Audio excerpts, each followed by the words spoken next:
رسولہ الکریم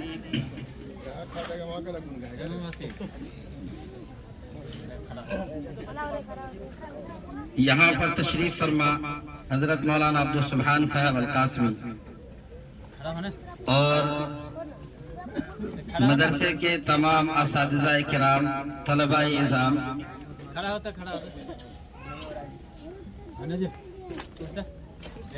آج ہم سب یہاں جمع ہیں۔ ہمارا جمع ہونا کسی مقصد کے تحت ہے۔ وہ مقصد کیا ہے کہ آج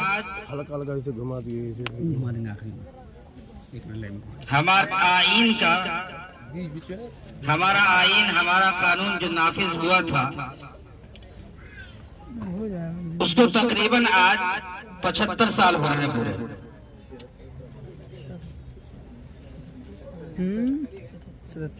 15 اگست کو ہوا ہے۔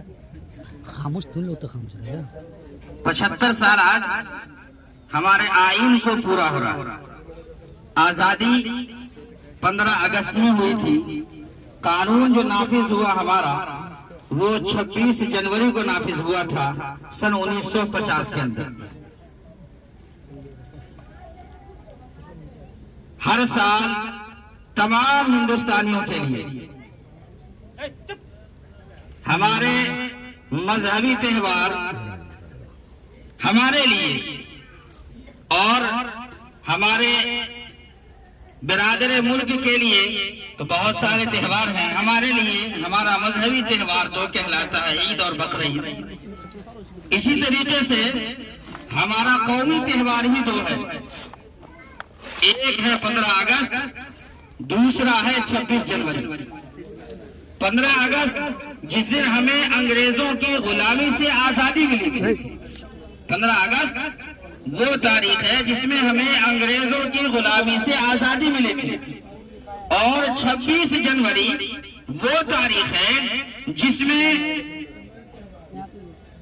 ہمارے لیے ایک قانون بنایا گیا تھا اور اس قانون کو نافذ کیا گیا تھا، اور تمام ملک والوں کے لیے، تمام ہندوستان میں رہنے والوں کے لیے وہ قانون ہمیشہ کے لیے قانون ہے کہ آپ کو اپنی زندگی کو ہندوستان میں رہنا ہے۔ ہندوستان میں رہنے کے لیے آپ کو آئین، یہ دستور جو بنایا گیا ہے، اسی دستور کے مطابق آپ کو یہاں رہنا ہے۔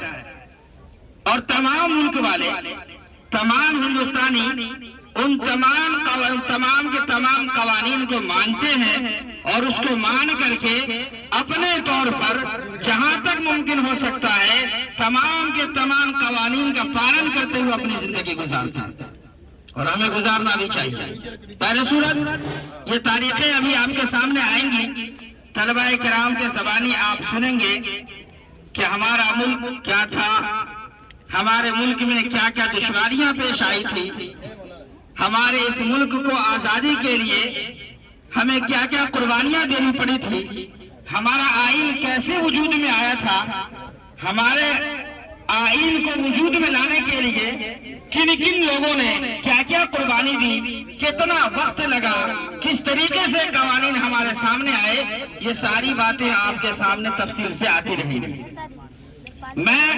کیونکہ یہ ہمارا قومی تہوار کے ساتھ ساتھ ہمارا ایک مذہبی تہوار بھی ہے، یہ بن گیا۔ کیونکہ ہم یہ مدرسے کے اندر، ہمارا یہ تہوار مدرسے کے اندر منایا جا رہا ہے، جہاں ہمارا دن و رات کا مشغلہ ہے قرآن کریم کو سیکھنا، سکھانا، قال اللہ قال رسول کی تعلیم دینا۔ ایسا نہیں ہے کہ ہم قوانین کے ہند کے الگ ہو کر کے ہم جو ہے کسی طریقے کا کوئی کام کرتے ہیں، بلکہ جو قانون نے ہمیں حق دیا ہے، ہمارے اوپر جو حقوق ہیں، انہی حقوق میں ایک حقوق یہ بھی ہے کہ ہم مکمل آزادی کے ساتھ اپنے مذہب کی پیروی کریں، اور اسی طریقے سے تمام مذاہب والے اپنے مذہب کی اس ملک میں پیروی کرتے ہیں۔ بہرصورت میں اپنے اس بزم کو آغاز کرتا ہوں، اس بزم کو شروع کرتا ہوں، اور اس کے لیے میں سب سے پہلے تلاوت کلام اللہ، کیونکہ